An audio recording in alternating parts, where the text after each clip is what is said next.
야고보서 5장 13절에서 18절까지의 말씀입니다.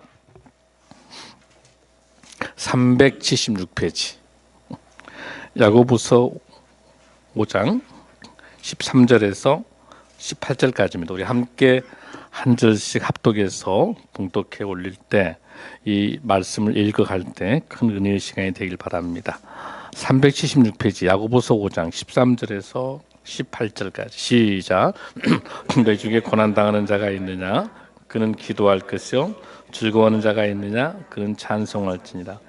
너희 중에 병든 자가 있느냐? 그는 교회의 장로들을 청할 것이요 그들은 주의 이름으로 기름을 바르며 그를 위하여 기도할지니라. 믿음의 기도는 병든 자를 구원하리니 주께서 그를 일으키시라. 혹시 죄를 범하였을지라도 사심을 받으리라. 그러므로 너희 죄를 서로 고백하며 병이 낫기를 위하여 서로 기도하라. 의인의 간구는 역사하는 힘이 큼이니라. 엘리야는 우리와 성정이 같은 사람이로되 그가 비가 오지 않기를 간절히 기도한즉 3년 6개월 동안 땅에 비가 오지 아니하고 다시 기도하니 하늘이 비를 주고 땅이 열매를 맺었느니라. 아멘. 지난주에 여러분들 야고보서의 5장 13절 한 절을 두고 우리가 말씀을 여러분에게 전했습니다. 이 말씀을 또 여러분에게 전하기 전에 성령님께서 기도를 통해서 이 예배가 임재할 수 있도록 함께 기도하겠습니다. 고마우신 아버지 하나님, 오늘 말씀을 대언합니다. 사람의 생각들을 제해해 주시고 오로지 성령의 음성으로 대언하게 하여 주시옵소서. 우리 사랑하는 성도들의 삶의 지표가 될 수 있도록 하나님 말씀하여 주시옵소서. 저희들이 듣겠습니다. 감사하며 예수님 이름으로 간절히 기도드리옵나이다.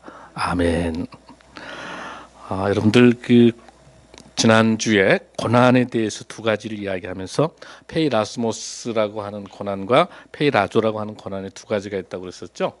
하나님께서 우리를 사랑하셔서 주시는 고난, 그리고 우리가 죄를 지어서 받는 그런 고난, 두 가지가 있는데 우리들에게 있어서는 하나님께서 우리를 사랑하여 주시는 우리의 전도와 우리 신앙의 열정들로 하나님 주신 그 선물이 우리에게 그 팔복에도 잘 나타나 있죠. 마태복음 5장에서 잘 나타나 있습니다. 그래서 우리가 복을 받기를 원한다고 할 때 진정한 복은 어떤 복이라고 우리가 지난주에 말씀했죠, 여러분들? 바라크라는 복 기억나세요?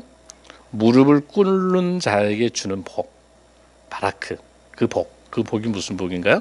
무릎을 꿇는다고 하는 것은 예수님과 같이 우리 주님에게 무릎을 꿇는다고 하는 것은 기도한다고 하는 거죠. 기도하는 사람에게 주는 복, 그게 진정한 복이죠. 이 야고보서의 이 특징 중에 하나는 지금 많은 사람들이 야고보서가 행위를 강조하기 때문에 조금 그 교리가 들어있지 않기 때문에 한때는 이 야고보서를 쉽게 취급했던 적이 있어. 지푸라기 신학이라고 루터는 그렇게 했는데 그렇지 않습니다. 사실 사도 바울이 썼던 모든 책들, 바울 서신을 보면 앞쪽 부분에는 교리가 들어가지만 뒤쪽엔 전부 다 행함이 다 들어있는 거예요. 예수 그리스도의 믿음과 예수 그리스도의 복음을 갖는 사람은 행동을 함부로 할 수가 없는 것이죠. 근데 특히 야고보서는 왜 그럼에도 불구하고 이 행동에 대한 지침을 썼을까요?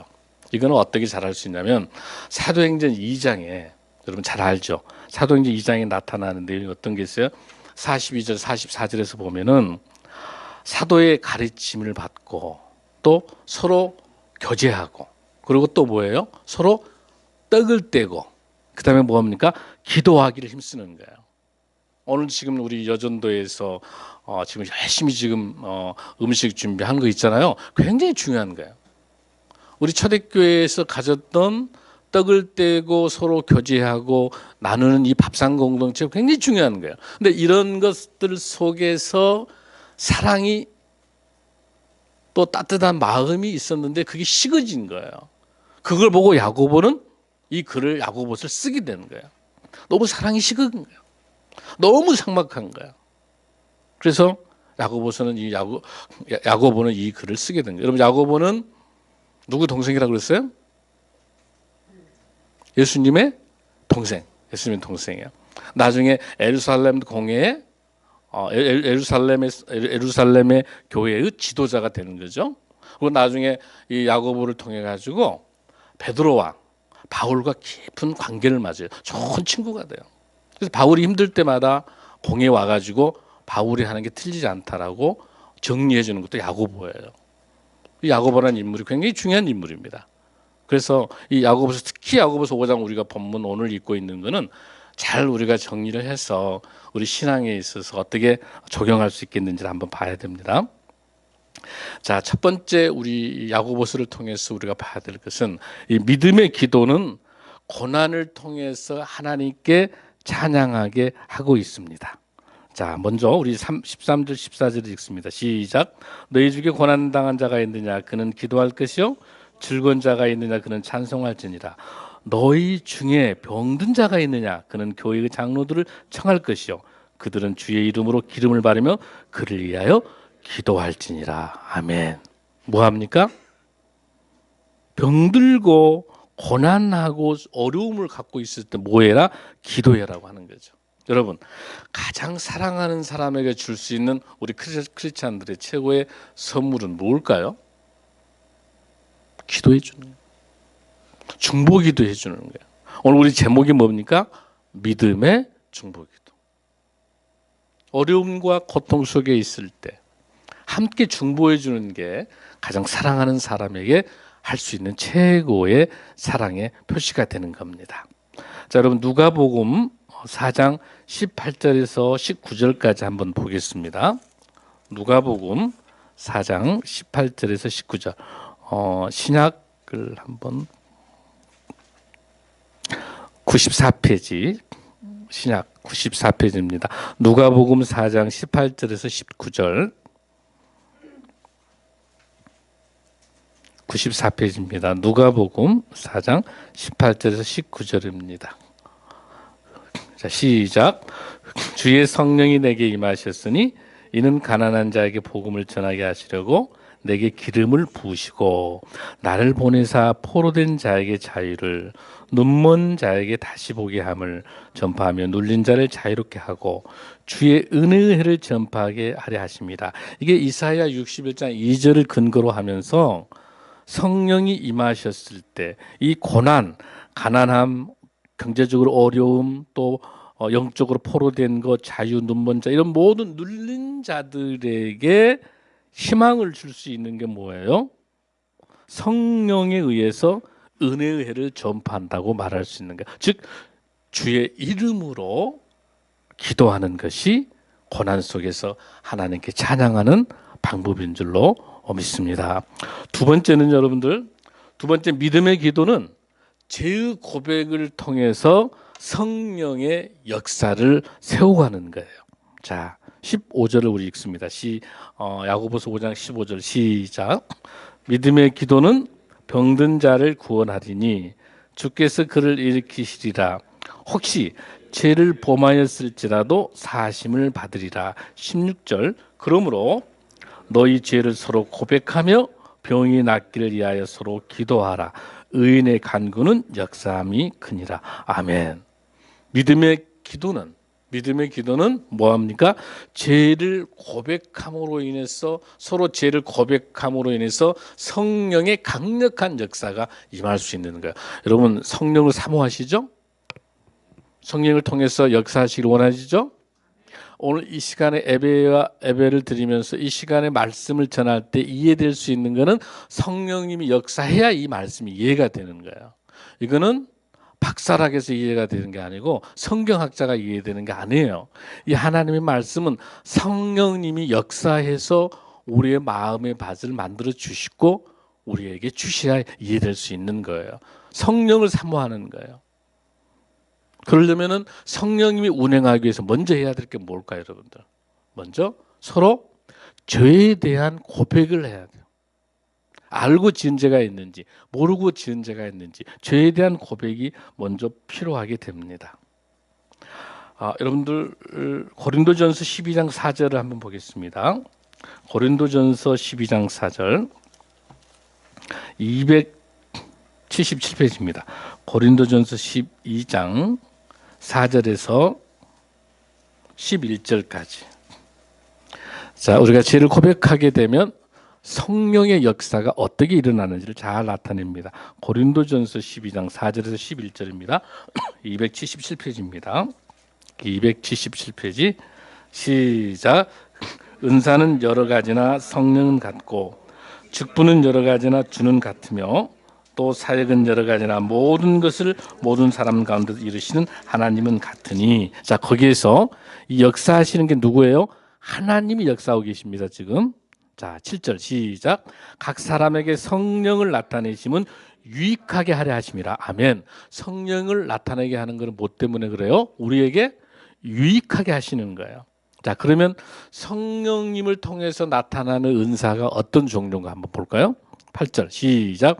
어떤 사람에게는 성령으로 말미암아 지혜의 말씀을, 어떤 사람에게는 같은 성령을 따라 지식의 말씀을, 다른 사람에게는 같은 성령으로 믿음을, 어떤 사람에게는 한 성령으로 병 고치는 은사를, 어떤 사람에게는 능력 행함을, 어떤 사람에게는 애언함을, 어떤 사람에게는 영들을 분별함을, 다른 사람에게는 각종 방언 말함을, 어떤 사람에게는 방언을 통역함을 주시나니 이 모든 일은 같은 한 성령이 행하사 그의 뜻대로 나누어 주신 은사라. 할렐루야. 성령의 역사가 뭐예요, 여러분들? 하나님으로부터 나오는 것이고 한 성령에서 여러 가지 은사가 나타나고 있다는 거예요, 여러분들. 자, 그 중에서 목사님 같은 경우는 뭐예요, 여러분들? 지혜의 말씀을 여러분에게 전해주는 거죠. 또 우리 교수님들은 뭐 하겠어요? 지식의 말씀을 전하는 거예요. 또 우리 신앙인들에게 뭘 줍니까? 믿음을 주는 거고요. 또 어떤 사람에게는 병 고치는 또 은사를 주는 거예요. 또 어떤 사람은 능력을 행하고, 어떤 사람은 예언하기도 하고 방언을 통역하기도 하고. 그러니까 중요한 거는 한 성령에서 나오는 모든 은혜가 하나님이 주신다라고 하는 것들을 우리가 잘 보면 알 수 있어요. 자, 그러면 여러분들이 조심해야 될 게 있어요. 이 병자를 치유한다고 하는 것은 자칫 잘못하면 오해의 소지가 있는데요. 마귀, 사탄, 불교, 힌두교 병자 치유할 수 있어요, 없어요? 있습니다. 사탄이 치유할 수 있어요, 없어요? 있습니다. 마태복음 7장에 보면은요. 마태복음 7장 22절 23절에 보면은 거짓 선지자가 나타나죠. 이렇게 말해요. 주여 주여. 이 사탄이 귀신이 뭐라고 그러냐면 주의 이름으로 또 치유를 해요. 마태복음 7장 22절 23절에 보면은 주여 주여 주의 이름으로 귀신을 쫓고, 귀신을 쫓고 있어요. 많은 권능을, 이 많은 권능이 병 고침이에요. 은사를 가질 수 있는데, 근데 더 중요한 사실은 뭐냐면 이 거짓 선지자와 이방신들에 의해서 치유라고 하는 것들은 영적으로 구원하지는 못하는 내용이에요. 그럼 뭐라고 나냐면 예수님께서 내가 너희를 도무지 알지 못한다. 내게서 뭐해라? 떠나가라. 병을 함부로 고치면 돼요, 안 돼요? 안 되는 거야. 사탄을 통해서 고치는 건 그 병이 완전히 치유가 아니라 이거는 그 더 깊게 귀신이 들어갈 수 있는 굉장히 위험한 거예요. 그래서 우리가 필요한 건 뭐냐면, 그러나 하나님께서 저를 포함해서 우리 모두에게 뭘 주셨냐면 병을 고칠 수 있는 신유의 은사를 다 주셨어요. 오늘 목사님도 오늘 굉장히 지금 여기 오기 전, 예배 나오기 전 바로 30분 전까지 목이 완전히 잠겨 있어가지고 지금 감기 독감에 목이 잘 안 터졌는데 내가 스스로 목을 얹어놓고 주님, 오늘 주님 강단을 섭니다. 오늘 목소리를 나오게 해달라고 기도해요. 여러분 목소리 어때요? 목사님도 치유할 수 있거든요. 내가 그래서 아까 우리 양구 집사님에게 손 얹으라고 그랬어요. 전화로. 기도하자. 여러분, 성령의 역사는 지금도 유효해요. 여러분에게도 유효할 줄로 믿습니다. 여러분 힘들 때 어려울 때마다 가슴에 어려움이 있을 때 가슴에 손을 얹고 몸에 손을 얹고 기도하면서 성령님 이 시간에 오셔서 치유해 달라고. 아멘. 아멘. 대답을 안 하는 무슨 배짱으로? 왜냐하면 로마서 8장 26절에 보면 뭐라고 되어 있어요? 성령도 우리의 연약함을 도우시나니. 기도할 바를 우리가 잘 모르기 때문에 성령이 뭐예요? 성령이 말할 수 없는 탄식으로 우리를 위하여 친히 간구하신다. 우리가 기도한 게 아니라 누가? 성령님이 우리 대신해서 기도해 주십니다. 아멘. 그러니까 우리가 사모할 건 뭐예요? 성령님을 사모하는 거야. 성령을 사모하기 위해서 뭐 해야 됩니까? 믿음의 기도가 있어야 돼요. 믿음의 기도를 하기 위해서 뭐 해야 돼요? 서로 죄를 고백해야 돼요. 쓴뿌리가 없어야 돼요. 쓴뿌리가. 야고보서 2장에서 있는 3장에서 쭉 나온 쓴뿌리. 하나님과 나하고 관계가 딱 막아져 있게 되면은 하나님과 영이 통하지 않는 거지. 내 마음속에 죄가 가득 들어있으면 안 되는 거예요.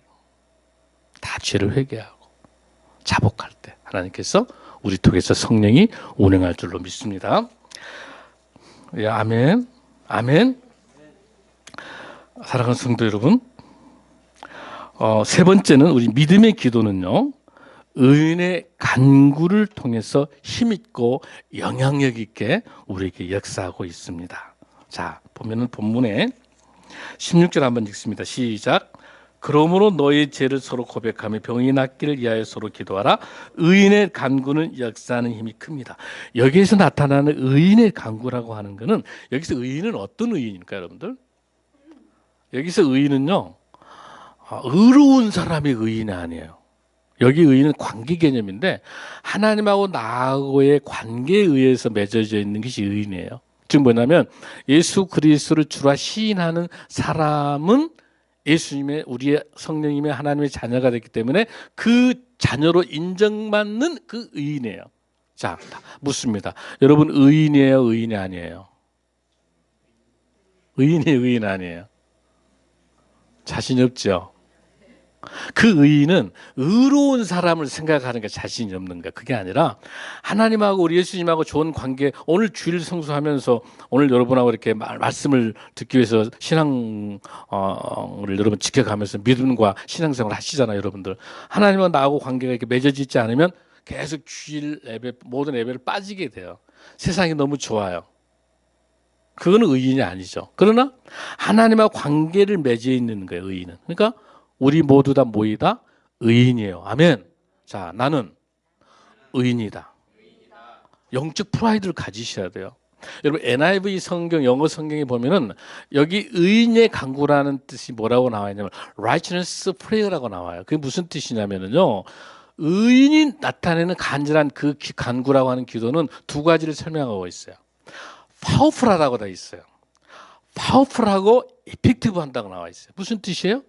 의인이 하는 간구는 어떤다? 강력하고 영향력이 있다고 설명하고 있어요.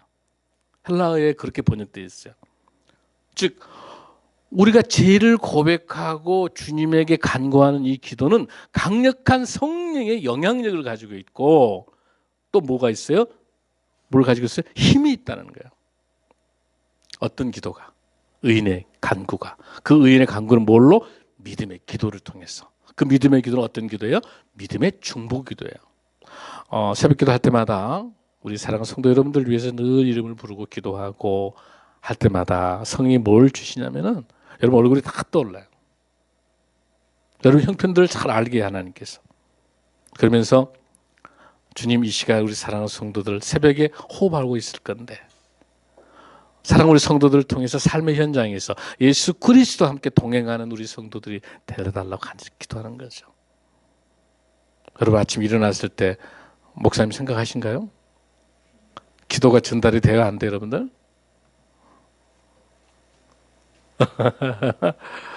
기도가 잘 되시죠?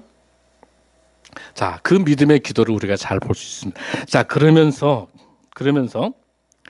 그 기도를 어떻게 하라고 잘 설명하고 있냐면 데살로니가전서 5장 16절에서 18절에서 기도를 어떻게 하라고 설명하죠? 성도가 어려움 겪을 때, 상황이 힘들 때 기쁘게 여길 수 있는 거. 여러분 데살로니가전서 5장 16절에서 18절은 어떻게 뭐라고 말씀하세요? 먼저 이 사도 바울이 말씀을 딱 구조를 가지고 설명하고 있어요. 여러분 333페이지 데살로니가전서 5장 16절 18절 뭐 다 아는 내용이니까 자 같이 합니다. 자, 항상 기뻐하라. 항상 기뻐하라. 쉬지 말고 기도하라. 범사에 감사하라. 이것이 예수 안에서 너희를 향하신 뭐야? 하나님의 뜻이니라.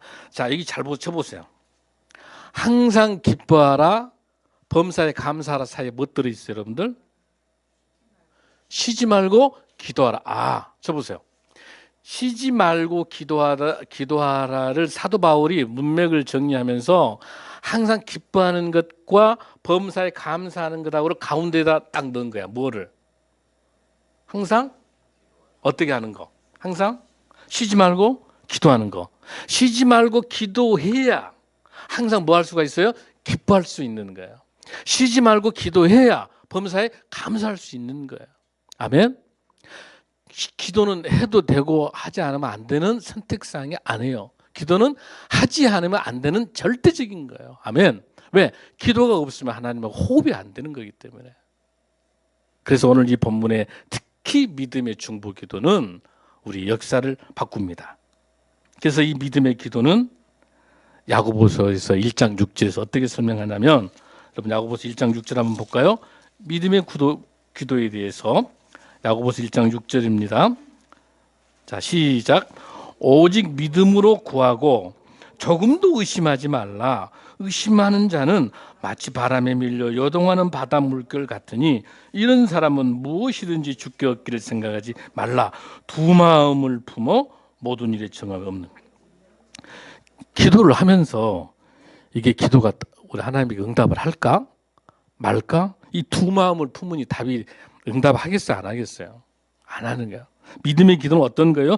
조금도 의심하지 말라. 아멘. 의심하지 않고 기도할 때 응답할 줄로 믿습니다. 그 대상에 대해서 예를 들었던 것이 뭐냐면 오늘 본문에 나타나는 엘리야의 사역을 통해서 예를 들어주고 있습니다. 자, 야고보서 5장 17절에서 18절입니다. 시작. 야고보서 5장 17절에서 18절 366쪽 시작. 엘리야는 우리와 성정이 같은 사람이로되 그가 비가 오지 않기를 간절히 기도한즉 3년 6개월 동안 땅에 비가 오지 아니하고 다시 기도하니 하늘에 비를 주고 땅에 열매를 맺었느니라. 아멘. 여러분 엘리야라고 하는 인물이 지금 등장하고 있죠. 여러분 엘리야는 BC 875년 그러니까 아합 왕이 있었던 시대예요. 지금 야고보서를 쓰고 있는 시대는 AD 한 50년 정도 되기 때문에 무려 어때요? 거의 한 800년, 900년 전의 사건을 야고보가 끄집어다 지금 쓰고 있어요. 이 엘리야의 내용은 열왕기상 17, 18, 19장에 나타나 있는 아주 유명한 이야기입니다. 예수님의 표상이도야. 엘리야에 대해서 자, 엘리야는 뭐라고 그랬어요? 우리와 성정이 같은 사람. 성정이 같단 말은 무슨 뜻이에요? 우리처럼 불안하다는 거예요. 우리처럼 마음이 어쩐다? 연약하다는 거예요. 우리처럼 늘 실수투성인 거예요. 누가? 엘리야가. 그런데 엘리야는 뭐예요? 그렇지만은 비가 오지 않기를 간절히 기도할 때 비가 오지 않고 비가 오기를 간절히 기도할 때 비가 오고 뭐예요? 엘리야가 능력이 있어서 비를 오게 한 게 아니라 비를 오지 않게 하겠다고 하는 하나님의 언약을 믿고 순종하는 거예요. 그거 엘리야의 모습이에요. 자, 여러분 한번 볼까요? 열왕기상 17장 1절입니다. 545페이지. 구약 열왕기상 17장 1페이지. 17장 1절 545페이지. 열왕기상 17장 1절 545페이지입니다. 1절 우리 한 절 읽습니다. 545페이지 시작. 밀라세 우고하는 자 중에 디셉 사람 엘리야가 아합에게 말하되 내가 섬기는 이스라엘 하나님 여호와께서 살아계심을 두고 맹세하노니 내 말이 없으면 수년 동안 비도 이슬도 있지 아니하리라 아니라. 자, 이거는 누가 하는 말이에요? 하나님께서 누구에게 해준 말이에요? 엘리야에게 해준 말이에요. 어떨 것이다? 어쩔 것이다? 수년 동안에 비도 이슬로 절대 있지 않겠다고 하는 것이죠. 믿음은요. 근데 이 당시에는 바알 신을 믿었기 때문에 비와 풍요의 곡식이 신이기 때문에 비가 안 온다는 것은 있을 수가 없는 내용이에요. 그런데 엘리야는 어때요? 말씀에 순종하고 비가 오지 않는다는 하나님의 애언을 믿고 가는 거예요. 믿음은 어떤 거예요, 여러분들? 믿음은 바라는 것의 실상이고 보이지 않는 것들은 뭐예요, 여러분들? 증거예요, 증거. 보이지 않는 거를 믿을 수 있어야 진짜 믿음이에요. 그건 영안이 열리는 거죠. 다른 사람은 다 못 봤지만 엘리야는 뭘 본 거예요? 굉장히 물도 많고 풍요로웠지만은 가뭄이 들겠다고 비가 오지 않겠다고 하는 것을 하나님의 영적인 영상을 통해 보는 거예요. 영의 눈을 뜨고 보는 거예요. 그게 우리 믿음의 사람이에요. 자, 그러다가 3년 6개월 동안 비가 오지 않게 돼요. 그러다가 다시 하나님께서 또 명령하십니다. 열왕기상 18장 1절입니다. 바로 그 뒤에 546페이지. 자, 비가 3년 6개월 동안 오지 않았었습니다. 자, 18절 1절입니다. 18장 1절입니다. 시작. 많은 날이 지나고 제 3년의 여호와의 말씀이 엘리야에게 임하여 이르시되 너는 가서 아합에게 보이라. 내가 비를 지면에 내리리라. 엘리야가 아합에게 보이려고 가니 그때 사마리아에 기근이 심하였더라. 이미 기근이 약속대로 심하고 있었던 거예요. 근데 하나님께서 뭐라고 해요? 다시 엘리야에게 가라. 가서 아합에게 뭐래라? 비가 내릴 거라고 말을 하는 거죠. 근데 그 당시 기근이기 때문에 아무도 믿지 않았어요. 누구만 믿어요? 엘리야만 하나님을 믿는 거예요. 영적인 눈을 뜨고 보는 거예요. 그래서 그걸 보고 어때요? 비가 3년 6개월 동안 멈췄다가 다시 비가 오는 이 내용을 지금 요약해서 있는 거예요. 여러분 45절 한번 볼까요? 18장 열왕기상 18장 45절 한번 볼까요? 45절 549페이지 시작. 조금 후에 구름과 바람이 일어나서 하늘이 깜깜해지며 큰 비가 내리는지라. 아합이 마차를 타고 이스라엘로 가니. 아멘. 비가 내려 안 내려요? 비 내리는 거예요. 더 놀라운 거는 뭐예요? 아합의 마차가 물에 빠질 것 같으니까 비가 내리기 전에 엘리야가 뭐라 그래요? 아합 보고 빨리 먼저 내려가라 그래요. 빨리 내려가라 그러죠. 자, 그런데 왜 엘리야가 우리와 마음의 성정이 같다고 말할 수 있어요? 열왕기상 19장을 한번 볼게요. 19장 1절 한번 봅니다. 자, 시작. 아합이 엘리야가 행한 모든 일과 그가 어떻게 모든 선지자를 칼로 죽였는지 이세벨에게 말하니. 2절. 이세벨이 사신을 엘리야에게 보내어 이르되 내가 내일 이맘때는 반드시 내 생명을 저 사람 중 한 사람의 생명과 같게 하리라. 그렇게 하지 아니하면 신들이 내게 벌리의 벌을 마땅한지라. 그가 이 형편을 보고 자기 생명을 위해 도망하여 유다의 부할세바에 이르러 자기의 사활은 그곳에 머무르게. 자, 저 보세요. 열왕기상 19장 1절 이 19장 아주 재밌는 내용인데 제가 다음 주에 이 엘리야의 기도를 한번 제가 설교를 다시 하겠습니다. 너무 놀라워요. 오늘 그냥 큰 흐름에서 왜 성경이 같은가 봅시다. 엘리야가 갈멜산에서 이제 그 당시 이 아합 왕이 정략 결혼을 하기 위해서 그 이세벨이라고 하는 그 이방 바알신, 아세라신, 몽땅 그 풍요의 신 이런 그 이방 신들을 데려다가 제사를 지내는 거예요. 그래서 하나님의 신과 여기 나타난 바알신 450명의 바알 선지자하고 싸움이 붙는 거예요. 그때 뭐 하든 송아지를 데려다 각을 떠가지고 불이 내려온지 안 내려온지. 근데 450명의 아세라 바알 선지자에 대한 아무 답이 없는 거야. 그러나 우리 하나님의 신은 하나님께서는 강력하게 엘리야가 기도하니까 불이 확 내려가지고 승리해요. 그러니까 450명의 누구를 바알 선지자들이 다 죽게 돼요. 아세라 선지자 400명은 도망가는 거야. 그러니까 전체적으로 한 850명이 있죠. 누가? 엘리야 한 사람하고 1대 850명이죠. 어마어마한 이 전쟁이 이겼죠. 비를 오게 했죠. 이렇게 엄청난 하나님 말씀을 승리하고 했음에도 불구하고 아합이 이세벨에게 가가지고 엘리야가 이렇게 싸움을 해가지고 내가 이렇게 몽땅 당했다. 우리가 졌다라고 이야기하니까 이세벨이 아주 악녀죠. 만약에 그러면은 사환을 보내가지고 엘리야, 내가 너를 분명히 죽이겠다. 그렇게 하니까 이 여자의 이야기, 이 이세벨의 이야기를 듣고 누가? 엘리야가 겁을 먹고 도망가는 거예요. 도망가. 어디로? 부엘세바까지. 부엘세바가 어디예요? 우리가 백두에서 한라까지 이야기할 때 한라산에서 백두할 때 부엘세바는 가장 남쪽이에요. 제일 높은 데가 단이야. 부엘세바에서 단까지 그러니까 남도 끝으로까지 이스라엘 저 끝까지 도망간 거야. 거기만 간 게 아니라 부엘세바까지 가가지고는 사환을 남겨놓고 광야로 또 들어가는 거예요. 광야 들어가가지고 어디로 가요? 그 유명한 로뎀 나무 밑으로 가. 로뎀 나무 밑에서 어때요? 죽여주십시오. 아니 바로 엊그저께만 갔던 위대한 지도자 엘리야가 그 이세벨의 명령에 대해서 겁먹어가지고 도망가가지고 죽여달라고 그러고 나는 혼자입니다. 나는 아무것도 할 수 없습니다라고 하나님께 이야기해요. 나중에 하나님께서 다시 부르죠. 엘리야, 애로하지 마라. 거기 세면 하나님의 음성이 나오는 거야. 나와가지고 뭐라 그래요? 두려워하지 마라. 바알에게 무릎 꿇지 않는 7천 명을 남겨놨다. 너 애로워하지 마라. 그러니까 저는 이 엘리야의 이 모습을 보고 우리 모습이에요.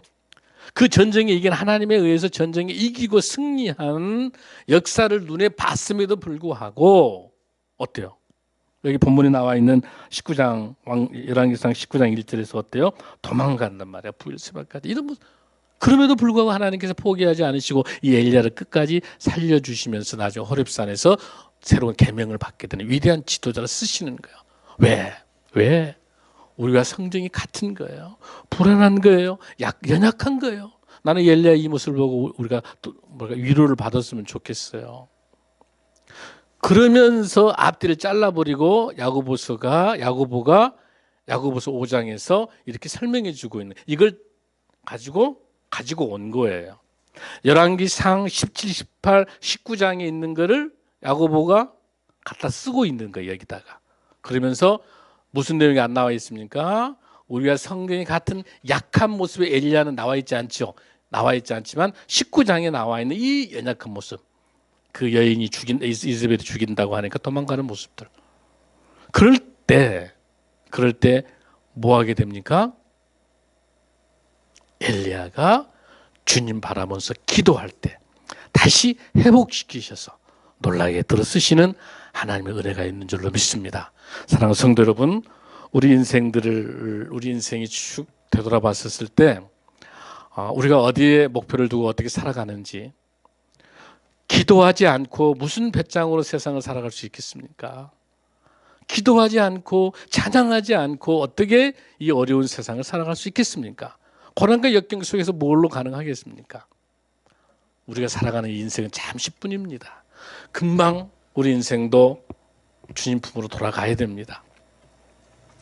여러분, 지난 21일 날 빌리그레암 목사님께서 소천하셨죠? 1918년에 태어나셨다가 2018년은 딱 100살, 99살 돌아가시면서 그 손자 월 그레암 목사가 이렇게 고백합니다. 언젠가는 당신이 빌리그레암 목사가 죽었다는 소식을 들을 것입니다. 하지만 그날 나는 이전보다 더욱 살아나갈 것입니다. 방금 천국으로 이사를 완료했기 때문입니다. 천국에서 가장 가슴 뛸 일은 예수 그리스도가 그곳에 있다는 것입니다. 예수 그리스도를 얼굴과 얼굴로 마주보고 싶습니다. 우리의 삶의 여행이 끝나는 날에 예수님은 우리를 만나줄 것입니다. 손자가 빌리그레암 목사님의 죽음을 애도하기보다 기뻐하게 한 것은 평상시 빌리그레암 목사는 이 손자에게 끊임없이 천국의 소망을 주었습니다. 이 땅에서 마지막 숨을 쉬는 순간 천국에서 첫날을 맞는 기쁨입니다. 기도하겠습니다.